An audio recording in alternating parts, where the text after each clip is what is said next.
¿Eh? ¿Notáis esa cosa de Antonio Jorge de la conciencia unitaria?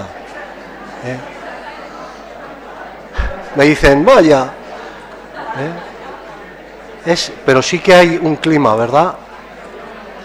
Bueno, si os parece, empezamos. Tengo a mi derecha a Francisco Javier Sancho, que es el director del CITES, de esta casa, que nos ha hospedado muy amablemente, y que nos va a hablar sobre autoestima y dignidad, el conocimiento de sí en la mística teresiana, hablando un poco de que la mística teresiana, pues fíjate, también habla de conocerse a sí mismo. Francisco Javier nació en Burgos en el año 66, es sacerdote de la Orden del Carmelo Teresiano, carmelita, cursó sus estudios superiores de filosofía en Burgos y de teología en Roma. Allí se doctoró en teología y se especializó en espiritualidad. Entre el 98 y 2005 ha impartido clases en el Teresianum de Roma, en la Facultad de Teología del Norte de España y aquí en el CITES. Desde el 99 es director del CITES, Universidad de la Mística, y en esta institución dirige el máster en Mística y Ciencias Humanas. Yo esto la primera vez que lo leí dije, ¿un máster en Mística? Y además con el lío que hay ahora de los másteres, ¿no? Y también dirige la Escuela de Crecimiento Espiritual y la Escuela de Acompañamiento. Y a la vez codirige la Cátedra Teresa de Jesús de la Universidad Pontificia de Salamanca. Ha publicado más de 30 libros y más de un centenar de artículos sobre temas relacionados con la espiritualidad, la mística y los místicos del Carmelo. Ha codirigido la edición de las obras completas de Edith Stein. Edith Stein es una santa, una judía, que, bueno, yo cuando era joven me llamaba mucho la atención que los católicos siempre defendían los judíos que se convertían al catolicismo. Bueno, y esta es una judía convertida al catolicismo y ha escrito un libro de ella que es tan pequeñito y tan interesante que a cualquiera que le interese, yo se lo recomiendo, porque es de una frescura, es una mujer que murió en los campos de concentración nazis. Entonces, entre sus publicaciones destaca el libro Edith Stein, Modelo y Maestra de Espiritualidad, que es uno más gordo que este, yo os recomiendo el fino. Ha impartido numerosos cursos y conferencias en varios países europeos, en la casi totalidad de Latinoamérica y desde hace 8 años también en Japón. ¿Y lo has hecho en japonés? Sí. No, os leo un artículo suyo, publicado en junio de este año, en el que nos habla de las reflexiones que Santa Teresa hacía sobre su propia vida. El artículo se titula Anden, señores de sí mismos. Anden, señores de sí mismos. Con estas palabras nos invita Teresa de Jesús a vivir la verdadera libertad, un valor y derecho que todos nos empeñamos en exigir y defender y que consideramos como uno de los valores estrella de nuestras estructuras democráticas. Todos anhelamos y deseamos ser libres y que se respete nuestra libertad. Pero, ¿realmente se dan las condiciones que hacen posible esa libertad? ¿O estamos frente a una falacia o engaño que nos hace creer que somos libres sin serlo? Reflexionando sobre su propia vida, Teresa se daba cuenta de haber vivido engañada durante muchos años de su vida. Pensaba ser libre porque sentía que vivía según su gusto o capricho, pero meditando y reflexionando sobre su vida pasada, percibe que vivía bajo el engaño, bajo una apariencia de creer ser libre, siendo esclava de tantos gustos, caprichos, sensualidades, condiciones sociales y religiosas. Creía ser libre y era esclava. Si consiguió enfrentarse a sus propios engaños, fue porque nunca dejó de interrogarse a sí misma y de adentrarse en su propio interior. De este modo, fue capaz de mirar frente a todos los condicionantes que no la dejaban ser libre, manteniendo una actitud crítica frente a sí misma y no culpabilizando a los demás. Toma ya. Tiene la palabra nuestro director y amigo, Francisco Javier. Bueno, muchas gracias. Y aunque nos hemos saludado a la apertura del Congreso, pues de nuevo agradecer a todos y cada uno vuestra presencia y a la organización muy especialmente que me haya dejado espacio no a mí, sino a Teresa de Jesús, porque considero que es un personaje muy desconocido en lo que ella verdaderamente es y significa, y a la que posiblemente solo conocemos porque es una mujer que tuvo muchos éxtasis o experiencias místicas, pero no conocemos la esencia y el corazón de Teresa, que es terriblemente humanista. Afirma un antropólogo actual, Pedro Cerezo Galán, refiriéndose a una de las obras de Teresa de Jesús, concretamente a su autobiografía, El libro de la vida, que en este libro tenemos el acta de nacimiento y no en Descartes de la intimidad moderna. Y es un poco lo que vamos a tratar de entender y comprender, ¿no? Cómo esta mujer del siglo XVI entra dentro de toda una corriente que no es nueva, aunque sí que es cierto que en ninguna época de la historia como la época que estamos viviendo se ha dado tanto interés, tanta importancia y tanto valor al conocimiento de sí, ¿no?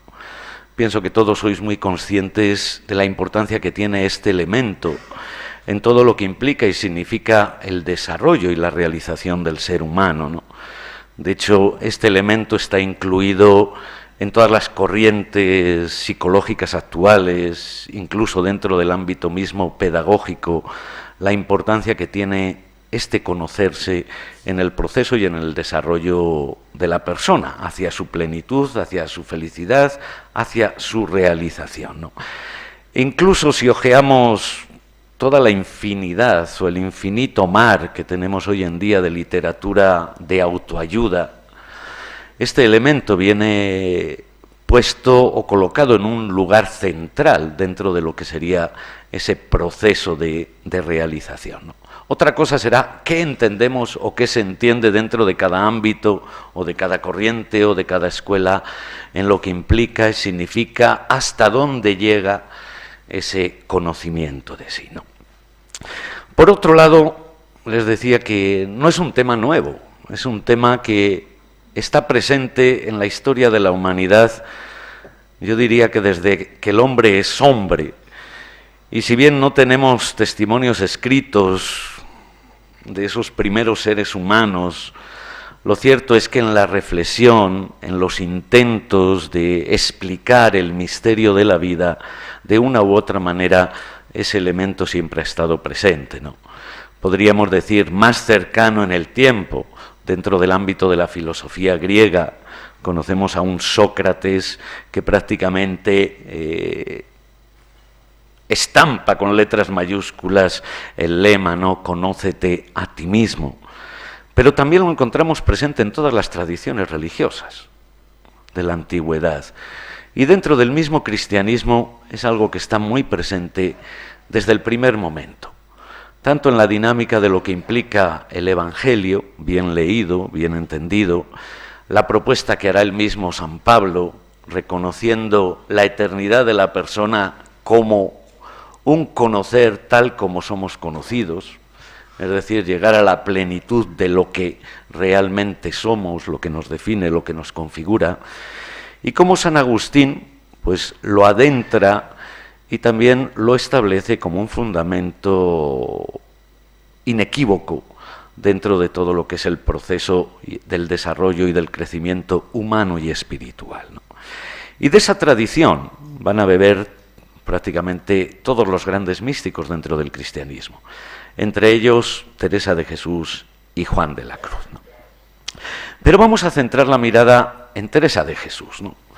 Un poco porque estamos en su tierra y porque ciertamente ella es una mujer que llega a captar en una profundidad increíble la dimensión de lo que implica y conlleva esta realidad, ¿no? Y quiero empezar con esas dos citas que tomo de su libro de las moradas del castillo interior, para que descubramos o fijemos la atención en la mirada de una Teresa que por desgracia es muy poco conocida, ¿no? La Teresa interesada en todo lo humano y recurriente de todo lo humano para establecer e indicar un proceso de crecimiento. Y por eso ella es una mujer convencida de que gran cosa es el saber y las letras para todo. Oh Señor, tomad en cuenta lo mucho que pasamos en este camino por falta de saber. Como veremos, para Teresa, para los místicos en general, en la tradición cristiana, uno de los graves problemas de la humanidad es la ignorancia. Pero no la ignorancia de cosas, sino la ignorancia frente a lo que nosotros somos. En este sentido, vamos a tratar de hacer un camino, o el camino que voy a tratar de compartir con vosotros en esta ponencia va a ser el siguiente, ¿no? Un poco para darle orden y concierto a todas las ideas, ¿no? En primer lugar, un acercamiento a la obra cumbre de Teresa de Jesús, desde donde yo quiero un poco trazar el itinerario y el camino de lo que implica y significa este proceso del autoconocimiento, ¿no? Un autoconocimiento que no puede quedarse simplemente en auto, sino que nos lleva a una autoestima y a una dignidad, ¿no? Un segundo aspecto, el conocimiento de sí y su importancia dentro de la obra teresiana, ¿no? Para tratar de ver hasta dónde nos lleva ese camino, ¿no? En la percepción y en la experiencia de lo que va a ser el camino recorrido por Teresa, ¿no? Para después posicionarnos desde el autoconocimiento como el camino para acercarnos a lo que podríamos denominar una sana autoestima de nosotros mismos como fundamento de proyección de nuestra vida y fundamento de nuestra dignidad, ¿no? Este va a ser un poco el esquema que voy a tratar de seguir en mi presentación, ¿no? Y tomo como referencia el libro de las moradas del castillo interior de Teresa, porque es su último escrito, su última gran obra escrita, ¿no?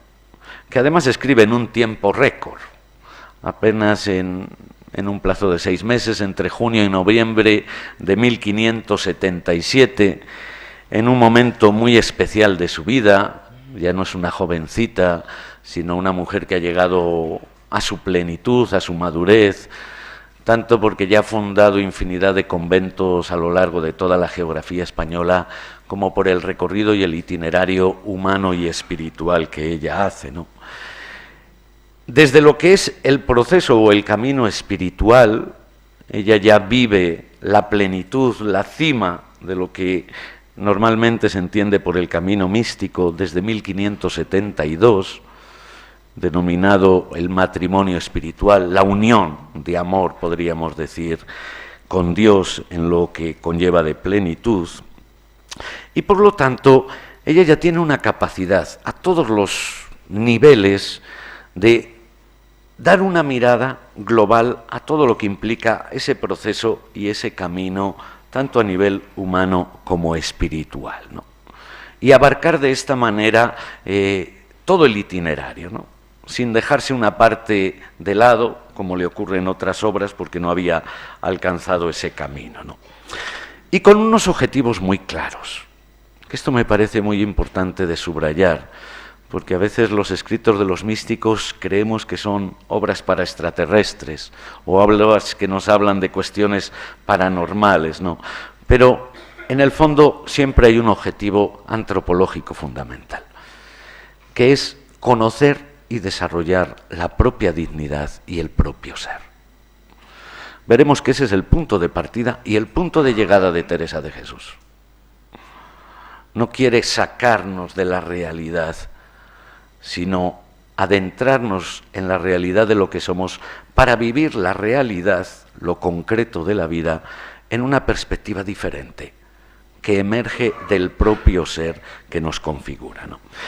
En este sentido también ella tiene un claro objetivo teológico, ¿no?, como es de esperar en un místico, ¿no?, que es llevarnos a esa plenitud de la unión de amor con Dios, ¿no? Dos realidades que los místicos nunca separan y que no sobreponen la una sobre la otra, sino que van entrelazadas de la mano. En este sentido, ¿no?, me parece muy interesante, para que entendamos un poco lo que realmente se propone hacer Teresa, cuál es el planteamiento de su obra, ¿no?, concretamente de este escrito de las moradas, ¿no?, que tiene un punto de partida fundamental, que es un interrogante que ella ha ido tratando de resolver a lo largo de su propia experiencia personal y de su experiencia social y eclesial, ¿no? Frente a las injusticias que ella observa en el ambiente, frente a las barbaridades que ve que se cometen en las Américas en aquella época, frente a las guerras de religión que estaban aconteciendo en el norte de Europa, frente a las injusticias y desigualdades, ella se pregunta, bueno, ¿y por qué el hombre actúa así? ¿Cuál es el problema del ser humano? ¿Qué es lo que nos lleva a actuar de esa manera? Y ella llega a una conclusión que encontramos precisamente en una carta a su hermano Lorenzo, en la que ella pone como la raíz de todos los problemas el que no conocemos la dignidad de nuestras almas, la dignidad de lo que somos. Somos ignorantes y por eso no apreciamos el valor de la dignidad de los otros. Fijaos que estamos en un plano profundamente humanista, que en el fondo es el que le preocupa y le cuestiona profundamente desde su fe a Teresa de Jesús, ¿no?, y lo que le lleva también a interrogarse sobre el sentido, la dignidad, la razón de ser de su vida, de su vocación, de su entrega, ¿no?, y que en definitiva remite a esa realidad, ¿no? Entonces, si queremos solucionar el problema, para ella hay un claro objetivo. Es decir, si el problema es que el hombre se desconoce, que el hombre no tiene conciencia de quién es verdaderamente, de su valor, de su dignidad, el camino es claro y evidente. Hay que sacar al hombre de su ignorancia. Porque esa ignorancia, según el lenguaje teresiano, es lo que nos convierte en bestias. Ella no usa muchas palabras esa palabra, pero la usa concretamente en los contextos para definir al hombre que vive ignorando su dignidad y su condición. Se comporta como bestia, como un animal. Pierde de vista su humanidad, ¿no? Y ese va a ser el proyecto que se trace Teresa, ¿no?, en el castillo interior. ¿Y cómo conseguir este proyecto o este objetivo, ¿no? Que el hombre se abra al descubrimiento de su verdadero ser y de su dignidad. Y ahí empieza el camino, ahí empieza el proceso de descubrir ese castillo interior que para Teresa, en definitiva, es el reflejo del alma humana, ¿no? Aquí a mis espaldas tienen este cuadro, ¿no?, que en el fondo toma de referencia otra imagen que usa Teresa en el libro de la vida para hablar del proceso, del camino de la oración, ¿no? Presenta la realidad interior del hombre como un jardín que hay que cultivar, que hay que llevar a que dé fruto, que necesita del agua, el agua de la toma de conciencia, el agua de la oración, de la meditación, para llegar a ese proceso de unificación, donde vemos aquí en este lado ya todas las piezas unificadas, ¿no? Pero un primer paso, todavía en la oscuridad, sacar agua de un pozo, que implica que la persona tiene que trabajar y empeñarse. ¿Para qué? Para llegar a ese autoconocimiento. Y por eso ese rostro que se dibuja ahí en el pozo, ahí todavía un rostro sin definir, ¿no?, sin color, sin matices, que es ese comenzar a percibirme, a mí mismo y percibir el misterio que me habita, ¿no? Un poco así entendéis ya este cuadro y cómo es el proceso teresiano que queda en el fondo aquí definido, ¿no? Un proceso que nos va llevando a sacar ese agua que va a ir unificando a la persona, va a ir favoreciendo el crecimiento y el que esa tierra que es cada uno de nosotros realmente sea una tierra que dé frutos y que dé flores, ¿no? ¿Cómo lleva adelante Teresa este proceso? No es una escalera, que pasamos de un estadio al otro, sino un proceso casi en espiral, que sube, que baja, que entra, que nos lleva a conocer una y otra morada, que constituye en cierto modo todas esas dimensiones que nos configuran como seres humanos, ¿no? En nuestra realidad, si queremos más material, en nuestra realidad, si queremos psicológica, emocional, etcétera, etcétera, ¿no? Ella lo traza como 7 moradas, pero 7 moradas que reflejan ese proceso integrador de todo lo que es el ser humano y que tiene que descubrir, o tenemos que descubrir para unificar y para hacernos conscientes de esa riqueza que somos y que nos habita, ¿no? Aquí simplemente para que se hagan una idea, ¿no?, de cuál es el modo de proceder de Teresa. En la primera morada nos va a hablar sobre todo de la necesidad de ese conocernos, que ella va a situar como iniciar el trato con Dios, iniciar el proceso o el camino de oración.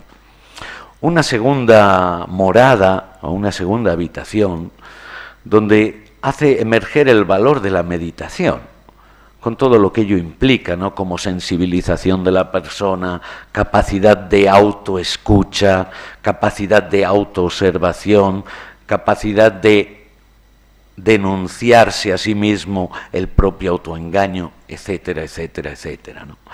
Proceso que va a ir interiorizándose y avanzando en el camino. La tercera morada podíamos hablar de la prueba del amor. Es decir, es un camino que hace la persona simplemente para entrar en la autosatisfacción de sí mismo o para potenciar lo que es en favor de los otros. Y aquí para Teresa viene la prueba del amor, ¿no? Ejercitarse en lo que es el amor al prójimo, como camino, pero también como efecto y fruto de todo ese proceso, ¿no? Para llegar en las cuartas moradas a la contemplación, que es ya entrar más adentro en ese proceso y descubrir una presencia, que cada uno la puede llamar como le parezca, ¿no?, pero una presencia con mayúsculas, ¿no?, que termina dando sentido y valor a todo, ¿no? La quinta morada para Teresa sería la muerte del ego, el gusano de seda. Luego les diré una palabrita sobre esto porque me parece una síntesis muy hermosa de todo lo que es el proceso que traza Teresa, ¿no? Una sexta morada donde ya nos habla de esa unión que comienza a acontecer, ¿no?, a vivirse, ¿no?, esa dinámica de unión con todo y con todos, ¿no?, que llega a su consumación en las séptimas moradas, y que para Teresa no es simplemente un sentimiento, sino un modo de vivir, y un modo de vivir que ella caracteriza como una disposición y servicio al prójimo, y entrega a los demás, ¿no? Bueno, esto es, como digo, para que tengamos una imagen, una idea de todo este proceso que ciertamente ahora no podemos seguir, ¿no? Simplemente vamos a extrapolar, ¿no?, algunos elementos que hacen referencia a lo que es el título de esta intervención, ¿no?, ese conocimiento de sí, como la base que nos lleva a una sana autoestima y a un descubrimiento de nuestra verdadera dignidad, ¿no? Ciertamente, la importancia que tiene este tema para Teresa de Jesús ya lo deja claro desde su primer escrito, el Libro de la Vida. En un momento, en el capítulo 13 del Libro de la Vida, Teresa llega a decir que el conocimiento propio es el pan con que se han de comer todos los manjares, y sin este pan no se podrán sustentar en el camino. Por muy elevada que la persona crea de estar, siempre necesita volver a contemplarse en su verdad y en su realidad, para no perder de vista su condición. Y esto lo pone Teresa casi como la base sobre la que vamos a construir todo lo demás. Porque sin esa conciencia de lo que soy, difícilmente puedo llegar a una plenitud de desarrollo de lo que significa mi vida, ¿no? Por eso para Teresa se configura como el pilar en el proceso de autorrealización de la persona, ¿no? De la cual depende mi posicionamiento frente a mí mismo, frente a los otros, frente al mundo y frente a Dios. Es decir, de cómo yo me posiciono en la realidad de mí mismo, de mi ser, es lo que va a condicionar mi manera de posicionarme en el mundo y en la realidad, ¿no? Esto es algo que en Teresa emerge con una dimensión muy profunda y muy fuerte, ¿no? Que en definitiva para Teresa es aprender a descubrirnos en nuestra verdad, ¿no? Es decir, en lo que realmente somos, no en lo que aparecemos, en lo que quisiéramos ser, en lo que pretendemos ser o en las máscaras que hemos ido construyendo a lo largo de la vida y de la existencia y que nos alejan de la realidad de nuestro propio ser, ¿no? Ese descubrirnos en la verdad, en la transparencia de lo que realmente somos, que para Teresa conlleva unas implicaciones fundamentales, ¿no? Ante todo, porque para ella este es el modo de ser o el modo de vivir en verdad, en la apertura a aquello que realmente soy. No en lo que yo creo que soy, sino en lo que realmente soy. En aquello que en definitiva constituye mi esencia y al mismo tiempo mi grandeza. En su doble cara, en su doble perspectiva, subrayará siempre Teresa, ¿no? O sea, no podemos caer en el ilusionismo de una imagen creada de uno mismo sin aceptar la limitación de lo que uno es. Es lo que Teresa llama miseria, ¿no? Un concepto que ella usa habitualmente para designar esa dimensión, si queremos, condicionada, limitada, pecadora, ¿no? Que forma parte de nuestra existencia y de nuestro vivir, y que tenemos que mirar cara a cara, que no podemos esconder o disimular, ¿no? Pero eso no define o no agota la comprensión del ser de la persona, sino que remite a una grandeza que nos constituye en lo profundo de nuestro ser, ¿no? De lo cual pues hablaremos también después, ¿no? De hecho, Teresa es una mujer que tiene una perspectiva y un punto de partida terriblemente positivo, incluso en medio de una mentalidad, si queremos religiosa, tendente a acentuar más la condición pecadora del ser humano, ¿no? Teresa acentúa ante todo y sobre todo la hermosura del ser humano. Escondida quizás, oculta bajo las telarañas o la suciedad que uno ha podido ir acumulando durante la vida, pero una hermosura que nunca se pierde, como veremos, y es un elemento antropológico que me parece fundamental, ¿no? Un camino que implica a toda la persona. Es decir, no es una cuestión simplemente espiritualizante, ¿no? Sino que abarca la realidad global de lo que somos, en nuestra condición, e incluso en nuestra limitación, e incluso en los condicionantes de los cuales quizás nunca vamos a podernos liberar en la vida. En este sentido, Teresa es una mujer terriblemente realista, porque aun siendo idealista, sabe que el ideal es un proyecto de vida, pero la posibilidad de alcanzarlo está condicionada también a esos condicionantes que sin duda alguna forman parte de nuestro vivir, de nuestra existencia, de nuestra educación, de nuestra formación, de nuestra psicología, etcétera, etcétera, etcétera, ¿no? La necesidad de buenos y seguros apoyos,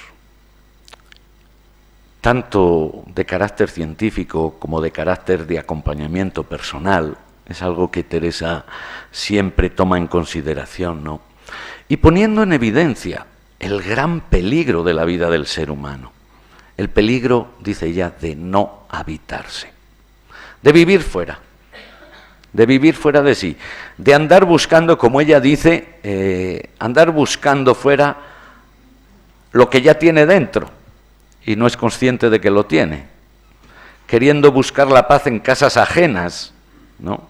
Ella lo compara un poco como al joven que se va de casa en la parábola del hijo pródigo, ¿no? Que al final termina comiendo las bellotas de los cerdos, ¿no?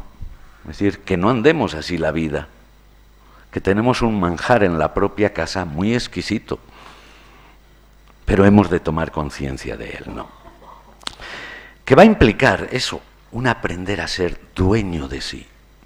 Habitarse, para Teresa, es posicionarse en el centro de lo que uno es y aprender a vivir desde ahí.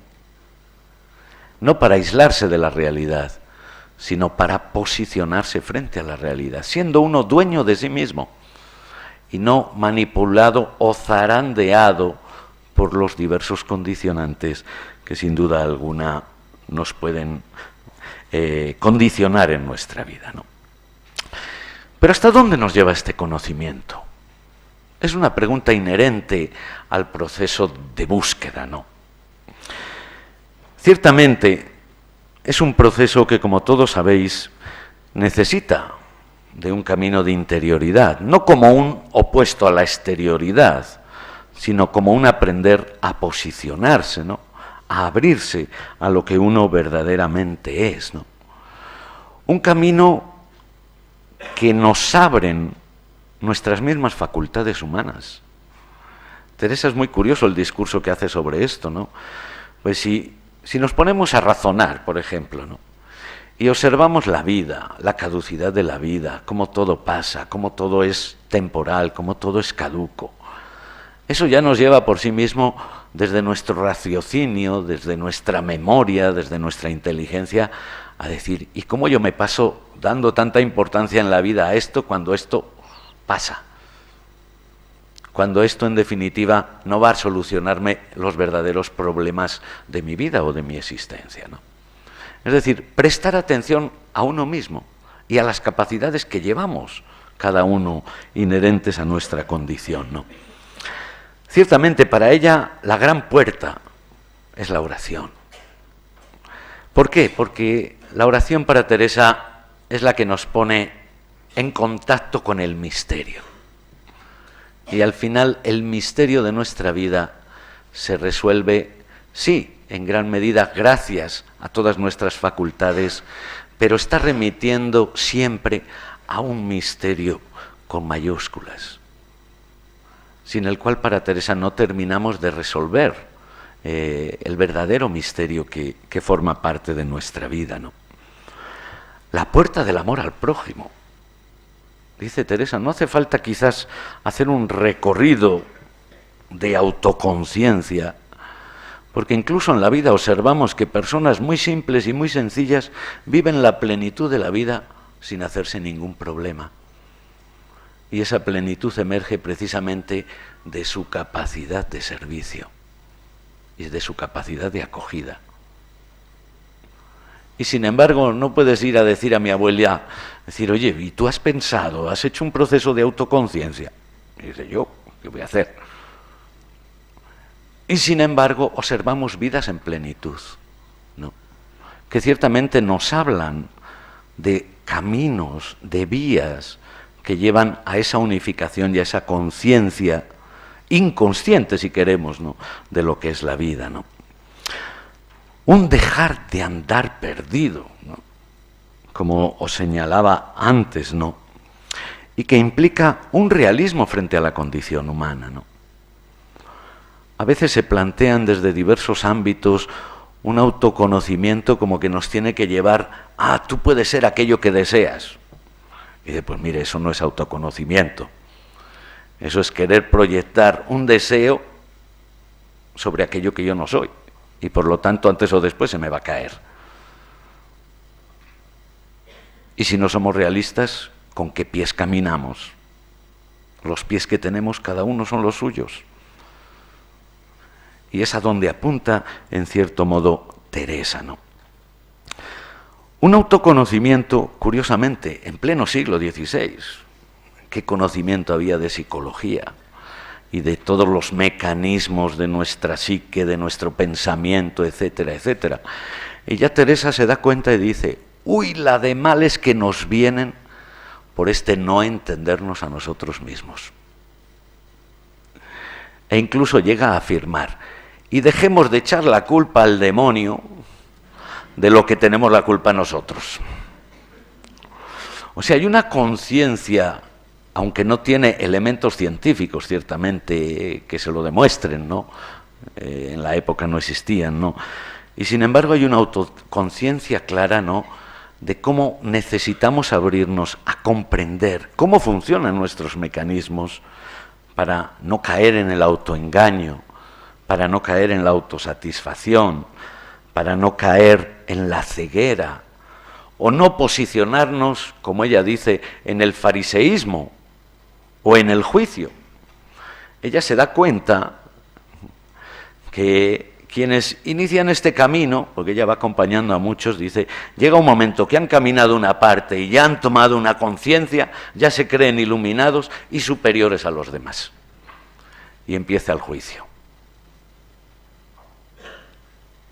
El alimento del ego y el juicio. Y dice Teresa, esto es la muerte de la persona. Porque en vez de seguir caminando, se posiciona de tal manera que él se ha convertido en el centro desde el cual evalúa y valora a los demás. Y por lo tanto, se estanca. La dimensión farisaica, ¿no?, de la vida o de la religión, ¿no?, la dimensión enjuiciadora de quien se cree ya en poseso de toda la verdad, ¿no? Dimensiones que Teresa percibe conscientemente como un grave peligro en el proceso incluso del autoconocimiento, que si no está bien orientado, si no se abre a las expectativas más profundas, puede convertirse en el pedestal del juicio, ¿no? Por eso para Teresa conocerse es posicionarse.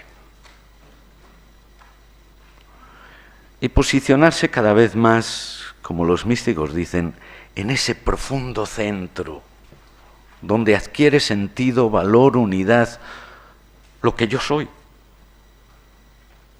Y lo que me hace realmente, o lo que me lleva realmente a comenzar a reconocer al otro en su valor. Para Teresa este es un elemento fundamental, ¿no?, que os decía que es como un punto de partida de su búsqueda, ¿no? Es decir, ¿por qué el mundo está como está? Porque el hombre no se conoce y no conociéndose no es capaz de reconocer el valor y la dignidad del otro. Eso quiere decir que en la medida en que vamos entrando, percibiendo la grandeza de lo que somos, aprendemos también a valorar la grandeza de lo que es el otro, aunque no la haya descubierto. Y emerge como consecuencia esa dimensión del amor al prójimo que siempre va a poner Teresa como uno de los parámetros de la autenticidad en el conocimiento de sí, junto con la humildad. Peligro de posicionarse malamente en uno mismo es el no aceptarse.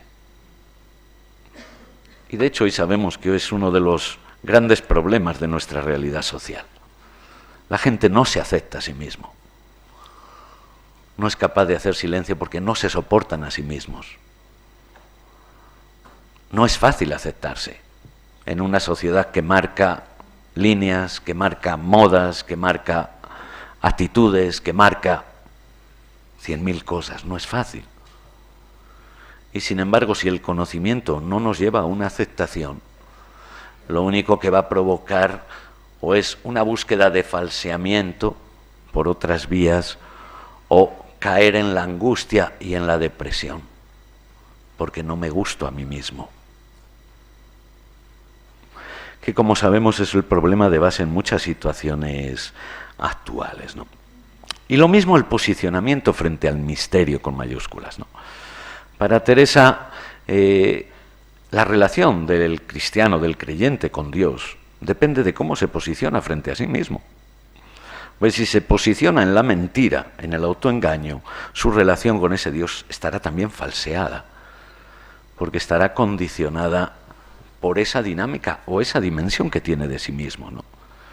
Y por eso, en la confluencia de los místicos, la dimensión del crecimiento humano es imprescindible para una auténtica y sana relación con el misterio, con Dios, ¿no? Que sin ello no podría darse ni llevarse a cabo, ¿no? Y de ahí llegamos a lo que podríamos llamar una sana autoestima. No se trata solo de conocerse, sino de aceptarse, que es un paso ulterior y mucho más complicado quizás que el simple conocimiento de sí, ¿no?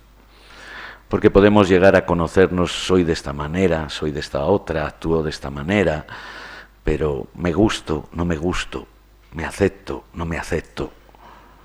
¿Cómo compagino esa realidad que emerge de mi ser y que tengo que integrar en lo que es mi vida, ¿no? En este sentido, en el proceso, Teresa hace emerger el interrogante, ¿no? ¿Es posible aceptarse? ¿Es posible aceptarse cuando vamos descubriendo nuestras limitaciones, nuestros condicionantes, etcétera, etcétera? ¿Es posible llegar a aceptarse sin caer en el autoengaño o sin caer en una especie de narcisismo? ¿Es posible que yo acepte mis limitaciones? Ciertamente no es fácil, ¿no? Pero aquí emerge el salto de Teresa. Para que yo me acepte,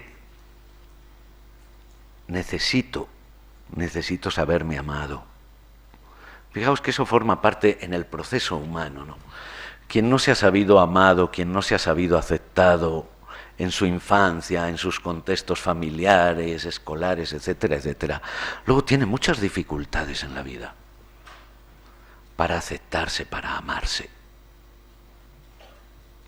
para ser él mismo, ¿no? Porque ya desde pequeño le han dicho, no hagas esto, no hagas lo otro. Cuando empieza a expresarse esa individualidad propia de cada uno, ¿no? Enseguida viene, por nuestros sistemas o nuestras perspectivas de vida, enseguida viene todo frustrado. Y cuando ha venido eso frustrado, ¿cómo rescatarlo para que emerja la dimensión de la persona, ¿no? Y aquí viene uno de los elementos, yo diría, más propios del proceso teresiano, ¿no? Y hacia donde ella quiere orientar todo el proceso de meditación y de oración, que es aprender a descubrirse amado. Amado en lo que uno es. Y no amado condicionalmente, ¿no? Es que sí, pero tienes que cambiar. Es que sí, pero tienes que. Es que sí, pero... No, amado incondicionalmente. Es el Dios con el que se encuentra Teresa.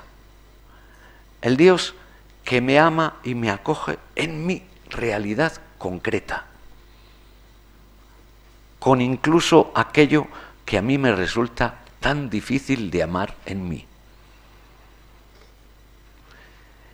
¿Cuál es el proceso de sanación para Teresa? Aprender a descubrirnos no solamente amados y aceptados, sino infinitamente amados y aceptados en lo que somos. Para Teresa va a ser esta la base de una autoestima duradera, no ficticia, no resignada, ¿no? Es decir, bueno, hay que resignarse, ¿no? Como nos decían antiguamente, ¿no? Pues pasa esto, ¿qué le vamos a hacer? Hay que resignarse. No, la proyección de Teresa no es resignarse, sino descubrirse en la raíz de lo que uno es acogido, amado, pero amado no temporalmente o condicionalmente, sino amado infinitamente, ¿no? Y por eso, para Teresa, solo el encuentro con este Dios misterio puede fundamentar una real autoestima. Porque nadie puede amarme desde esa dinámica o perspectiva de lo que implica o significa Dios, ¿no? Como el infinito, como el todo, ¿no?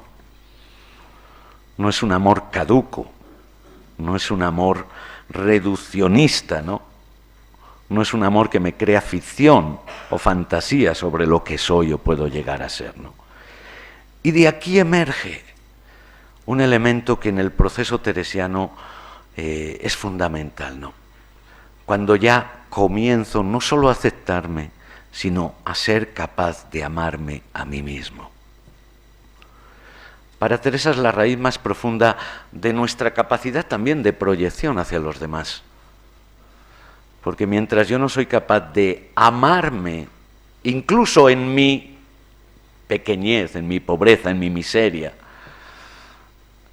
difícilmente soy capaz de amar al otro, sobre todo cuando me recuerda a la miseria que yo llevo dentro, ¿no?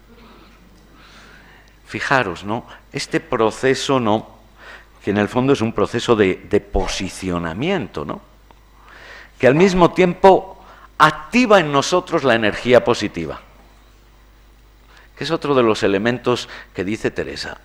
Dice, bueno, si no sabemos que somos ricos, vamos a vivir siempre como pobres. Y vamos a andar buscando lo que pensamos que no tenemos.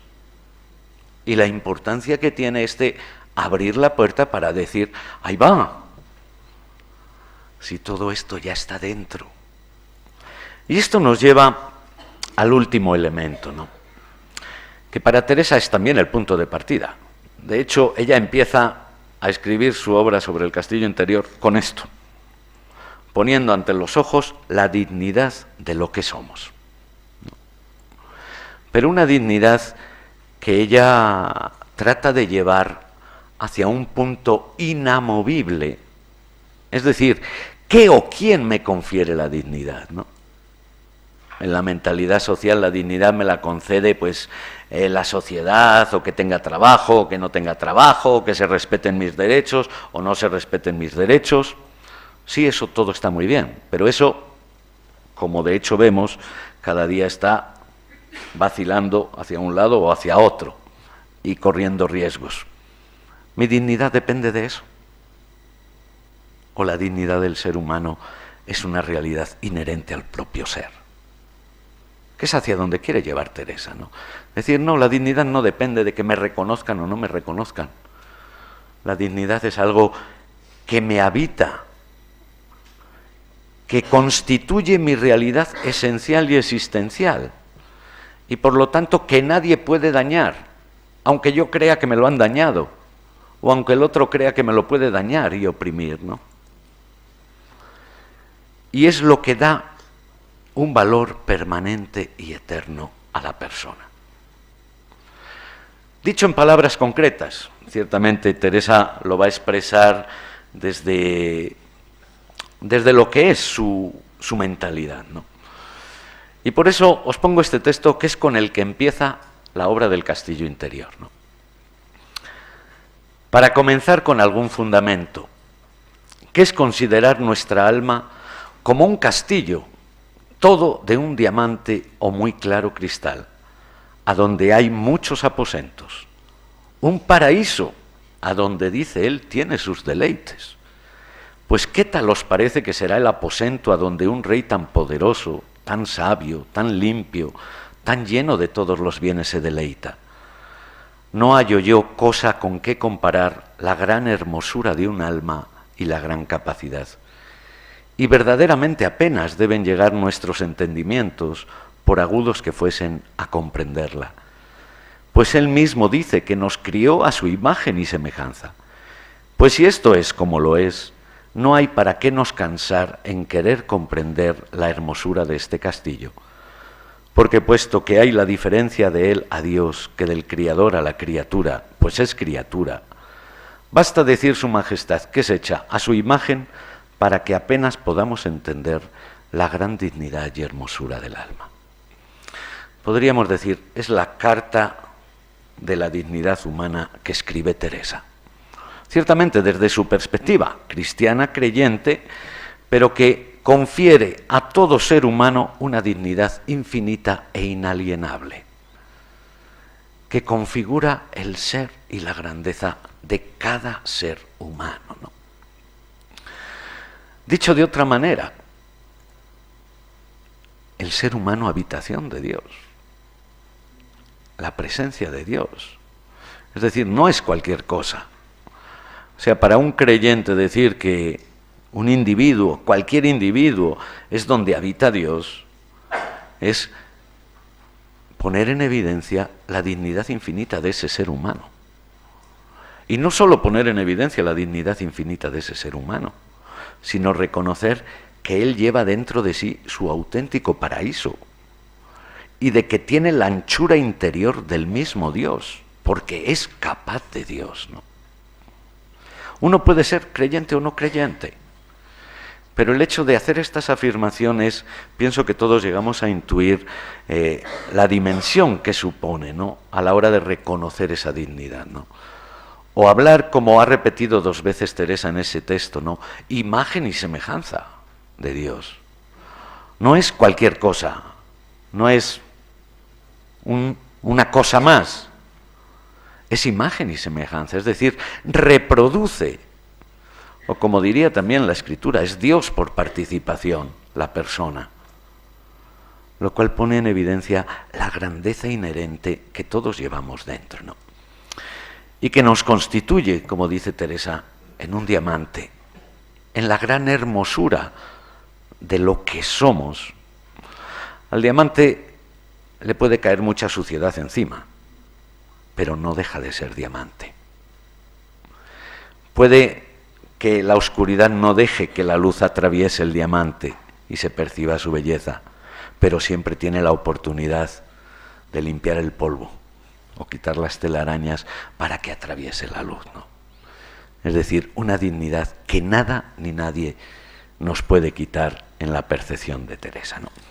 Y concluyendo, ¿no?, os pongo un ejemplo que Teresa coloca en las Quintas Moradas. Una imagen que les gusta mucho a los místicos para ayudarnos a entender un poco en qué consiste todo esto. Y ella usa la imagen del gusano de seda, ¿no? Es decir, el gusano que está llamado a morir para convertirse en mariposa, ¿no?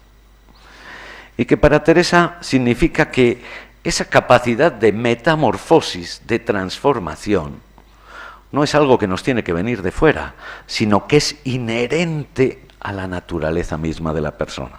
Es decir, toda persona puede alcanzar su felicidad, porque forma parte de su condición, ¿no? Que dicho en categorías, si queremos, cristianas, es participar de ese misterio de muerte y resurrección de Cristo, ¿no?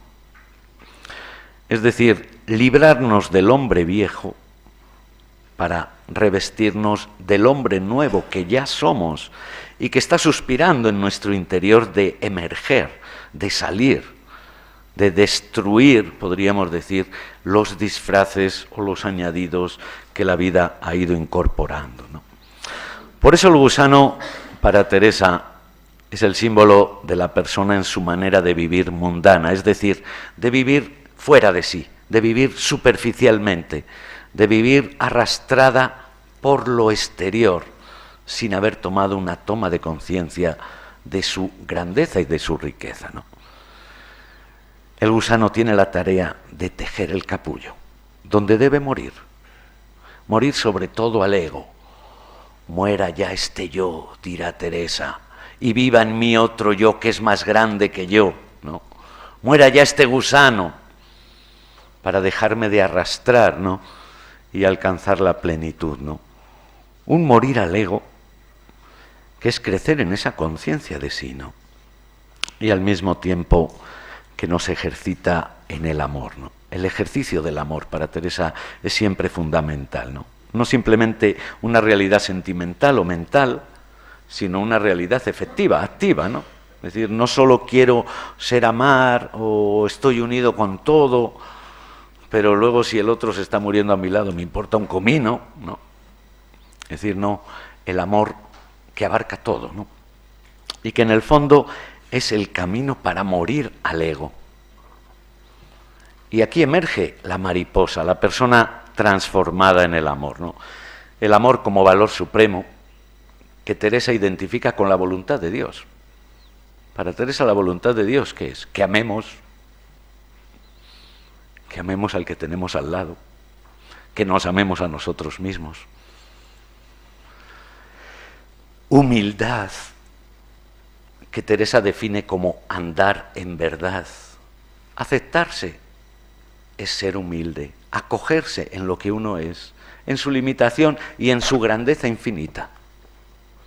Y al mismo tiempo esa paz interior como fruto permanente de esa realidad, ¿no?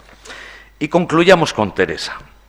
He querido elegir este hermoso texto, ¿no?, que creo que define un poco lo que es su proyecto personal, ¿no?, y la importancia que tiene para Teresa este caminar en la verdad.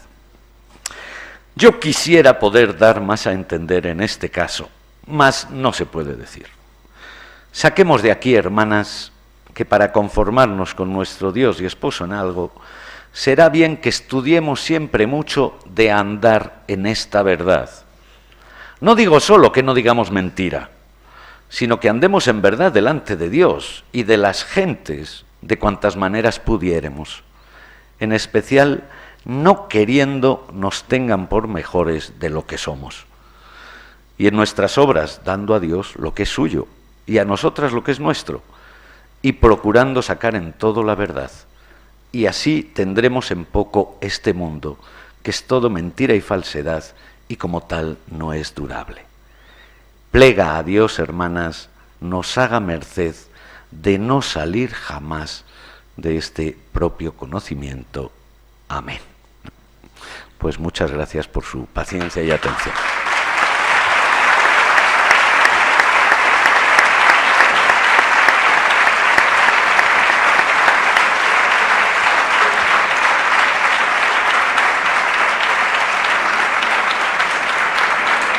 Gracias. Muchas gracias. Muchas gracias, Francisco Javier. Al final ya veis que todos en esta mañana estamos diciendo lo mismo con distintas palabras.